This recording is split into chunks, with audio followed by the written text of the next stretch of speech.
sin duda un tema de agenda y que se habla muy por encima es la matriz energética de la Argentina y la matriz energética en el mundo. Para hablar de esto, Guillermo Cotugian, él es consultor, investigador y profesor y su especialidad en las cuestiones energéticas internacionales y regionales. Guillermo, un placer, bienvenido a Canal E. Hola Santiago, ¿qué tal? Gracias por la invitación.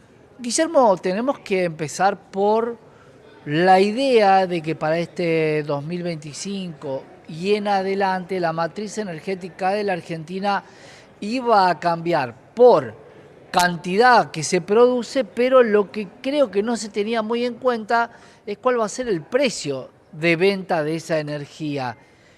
Contame cómo lo ves vos. Bueno, a ver, yo te diría que hace muchísimo tiempo, ya décadas, la matriz energética argentina es fuertemente dependiente de los hidrocarburos, ¿no? No es ninguna novedad, sobre todo yo diría desde la década del 70, con los 80, con el advenimiento del yacimiento de gas Loma La Lata en Neuquén, la matriz argentina se fue gasificando. Es decir, los hidrocarburos es el gas, el carbón y el petróleo, pero la matriz argentina es fuertemente dependiente del gas, tanto para uso final como para generación de electricidad, que es otro de los grandes usos que tiene. El tema que en los últimos años tuvimos, yo te diría, precios bastante bajos de la energía y eso Claro, produjo en algunas situaciones desinversión y eso luego trae aparejado a mediano y largo plazo falta de inyección o falta de producción, con lo cual puede haber algunos desequilibrios entre oferta y demanda. Ahora bien, lo que se ha hecho ya, yo te diría, desde la administración de Macri y luego continuó un poco con Alberto Fernández y ahora mucho más con la actual administración, fueron tratando de corregirse los precios de la energía y que sean reflejados en la factura final para tratar de que lo que uno paga refleje el costo, que en muchos casos se logró, no totalmente, pero claro. evidentemente trajo un gran deterioro del poder adquisitivo de las familias que estaba acostumbrado a otro tipo de, de, de, digamos, de Claro, erogación en materia de servicios el energéticos. sincericidio tarifario, porque a veces yo lo hablaba sinceramiento, pero claro, para algunas familias fue un sincericidio pasar de gastar 20.000 pesos de gas a gastar 90, era mucha la diferencia. Es mucha la diferencia porque todavía no han bajado.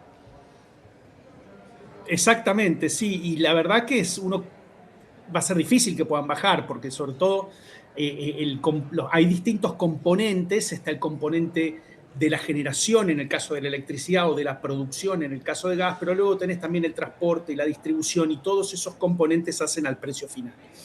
Y en materia de combustibles líquidos, es decir, la nafta que ponemos en el surtidor, ahí hay otras cuestiones aparejadas, como el precio internacional del crudo, como el tipo de cambio, el precio del tipo de cambio, y entonces también hay muchas variables que juegan, incluso en este último caso variables internacionales que nosotros no dominamos, ¿no? Desde la Argentina. ¿Quién fija ahí, Guillermo, el BTU? El precio del BTU. Y por otro lado, el mundo hacía 3 años había cambiado. Una matriz con un mundo, con una Ucrania desactivada, va a ser diferente con una Ucrania en paz y un Estados Unidos unido a Rusia, por lo cual el Nord Stream 2 volverá a funcionar y cada vez más. ¿Esto podrá perjudicar a la Argentina en sus ansias de exportar constantemente petróleo y gas? A ver, hay muchos puntos que tocaste y son todos muy complejos. Lo del Nord Stream yo no sé si es volver a funcionar, porque te acordás que ese gasoducto fue en su momento, creo que en el año 2022, saboteado, entonces hay que Ajá, reconstruirlo, rehacerlo. Pero vamos a lo más macro. El cambio que hubo con la administración de Trump en Estados Unidos es fenomenal a nivel política internacional, pero también en el sector energético, porque viene un hombre muy pendiente de la producción de hidrocarburos, de incrementar todavía más la producción de petróleo y de gas natural a un Estados Unidos que ya es hace años el máximo productor de petróleo y gas. Y si hay una muy buena relación con Rusia, que también es un gran productor de hidrocarburos, y yo también te sumo al Reino de Arabia Saudita, que acordate que las primeras charlas de paz, entre comillas, entre Rusia y Estados Unidos cedieron en Arabia Saudita, con Arabia Saudita Claro. digamos, de host, de anfitrión. Si hay un entendimiento entre esos tres gigantes de los hidrocarburos, sobre todo el petróleo, pero también en el caso de Rusia y Estados Unidos del gas, podemos tener una enorme o un incremento masivo de la producción de hidrocarburos, mucho más que en los últimos años, y eso puede de una manera perjudicar la transición energética, que el mundo venía ensimismado y tratar de activar una transición hacia energía más limpia, pero también puede hacer caer los precios de los hidrocarburos si tenemos una excesiva producción. Para los consumidores eso es bueno, pero para países como la Argentina, que busca ser un productor regional y global de hidrocarburos o de gas natural en este caso, con vaca muerta, un precio bajo internacional puede, no digo perjudicar, pero puede hacer que ciertas inversiones esperen un tiempo antes de llegar Claro. a poder al yacimiento y poder producir. Ahí, Guillermo, ¿podemos darle un precio de extracción al barril de petróleo en estos tres lugares donde vos planteás? Por supuesto que también te sumaría Venezuela, pero Venezuela tiene que refinarse. Pero si Donald Trump está planteando tener un barril cada vez más bajo y llegamos al precio del barril criollo, algo que mucha gente decía, no se puede tener un barril criollo porque desfinanciás a la compañía, tenés nafta barata, pero desfinanciás a la compañía. ¿Qué pasa si el precio internacional, que hoy está en unos $67 el barril, pasa a valer el barril criollo?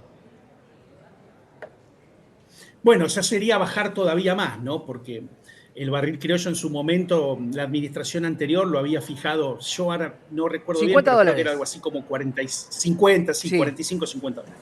Es bajar todavía más y pasa eso que de vos decís, la empresa que tiene que producir puede tal vez esperar mejores condiciones.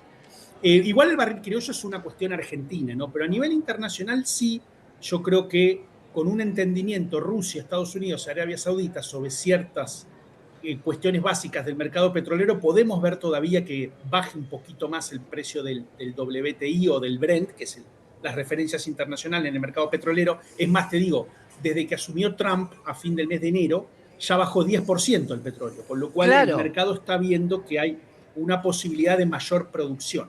Pero hay que ver cuál es el break-even de cada compañía o de cada país, es decir, el precio de equilibrio, porque si vos producís mucho, luego tenés exceso y eso puede hacer que baje luego el precio del Claro. barril tan en exceso que luego haya falta de inversión. ¿Y qué va a pasar con la OPEP si estos tres monstruos de alguna manera la van a manejar para ver cuánto es lo que se hace y entendiendo que hay jugadores que políticamente están fuera de cualquier decisión, como pueden ser Irán u otros productores de petróleo? Sí, es cierto. Bueno, mira, la OPEP ampliada, es decir, la OPEP es la Organización de Países Exportadores de Petróleo, donde Arabia Saudita siempre tuvo, digamos, el toro por las astas, y en el 2016 se amplió e involucró a Rusia, otro de los gran productores.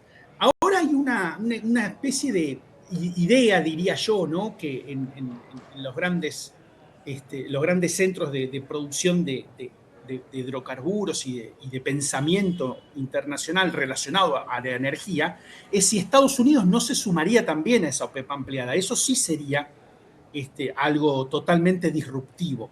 Un Estados Unidos que hoy siempre estuvo opuesto, digamos, a la OPEP, porque Estados Unidos siempre fue consumidor de energía y entonces tenía que soportar, entre comillas, lo que la OPEP determinaba en materia de precio, pues hoy Estados Unidos está sentado también en el sillón del productor. Entonces también hoy Estados Unidos busca un precio acorde a que pueda, digamos, incrementar el desarrollo de sus propios Claro. yacimientos, que hay que recordar que los plays estadounidenses o las cuencas productoras estadounidenses son sobre todo hidrocarburos no convencionales, el famoso shale gas, que es un poco más caro de producir, porque hay que romper la roca generadora de hidrocarburos, entonces se necesita un precio más alto para poder mantener la producción creciente. Claro, ahí te quería preguntar respecto al petróleo, porque en épocas de guerra el petróleo llegó a $130. ¿Pudo Argentina aprovechar esa situación o siempre que nos da un buen precio no tenemos producción y cuando tenemos excedentes de producción tenemos un mal precio? Bueno, primero lo que te diría, Santiago, que hay que ubicarnos un poquito en el mapa. Argentina siempre fue un jugador muy marginal, ¿no? En el mercado de petróleo. Nunca llegó a ser un gran exportador. Si bien se exporta crudo y obviamente a mayor precio, mayor beneficio, no solo para la compañía que lo produce, sino también mediante regalía y mediante retención para el Estado provincial y el Estado nacional, pero siempre fuimos exportadores más bien marginales. Siempre Argentina lo que buscó fue autosatisfacer su propio mercado. Yo creo que tal vez desarrollando el petróleo que tengamos en Vaca Muerta y en alguna otra cuenca también, porque no la cuenca austral o la de San Jorge, que es una cuenca muy madura ya, podamos incrementar un poco más. Se está hablando, por ejemplo, YPF está hablando de duplicar la producción de petróleo del año 2031 y llevarla de 1,2, 1,3 millones de barriles. Hoy estaremos en un poquito alrededor de 700.000. Así que uno puede decir que, bueno, que si el mercado internacional da señales, Argentina pueda involucrarse y ser un exportador más, pero nunca en el nivel de Claro, Arabia Saudita, de los países no árabes. ser un Dubái ni pensar que la Argentina va a ser un No, país de millonarios por los petrodólares. Y hablando de petrodólar, Guillermo, te pregunto, ¿qué pasó con el acuerdo que tenía Estados Unidos y Arabia de manejar el dólar como moneda de intercambio, que hoy todavía se está haciendo, pero no sé si se ha renovado ese acuerdo que cumplió sus 50 años y terminó quedando utilizándose por usos y costumbres, pero alguien podría decir, ¿por qué no el euro, por qué no el yen o por qué una moneda específica del petróleo? ¿En qué quedó eso? claro, es cierto. Bueno, vos recordaste bien, Santiago, hace poquito ese acuerdo se venció, creo que fue el año pasado, durante la El año administración pasado. de Biden. Sí, yo no me atrevería a decir de que no se renueve ahora con esta otra gran condición de borde, que hay otra administración estadounidense en funcionamiento y es una administración muy amiga de la producción hidrocarburífera. Entonces tal vez se pueda renovar y el dólar seguir siendo, digamos, el amo y señor en lo que sean las transacciones comerciales de petróleo. Pero sí, evidentemente, al haberse caído el acuerdo, no estoy tan informado de si hay alguna charla sobre renovación o no. Uno podría transar en otra moneda, sea el euro, sea el yen. No quiero decir las criptomonedas porque hay mucha polémica con eso, pero sí, uno podría buscar en otra moneda. Yo creo que una de las cosas que dijo el presidente Trump apenas asumió fue lo que él busca es mantener obviamente a Estados Unidos en lo más alto. Él creó hace menos de un mes el Consejo Nacional de Dominancia Energética en los Estados Unidos, que está manejado por el ministro del Interior, que se llama Doug Burgum, que había sido antes gobernador de Nebraska, un estado, perdón, de Dakota del Norte, un estado muy petrolero. Así que yo creo que él lo que va a buscar es que mantener la dominancia energética implica también al Claro. dólar como moneda de las transacciones internacionales para mantener un dólar muy fuerte.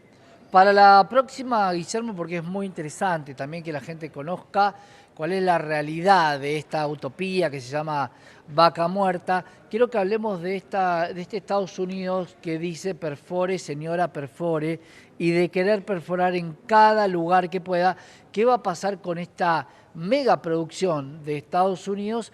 Que además, no nos olvidemos que el combustible fósil del mundo está tratando de erradicar. Así que un gran desafío, Guillermo, para la próxima. Exacto, Santiago, dale, a disposición cuando gusten. Un gran Gracias. abrazo.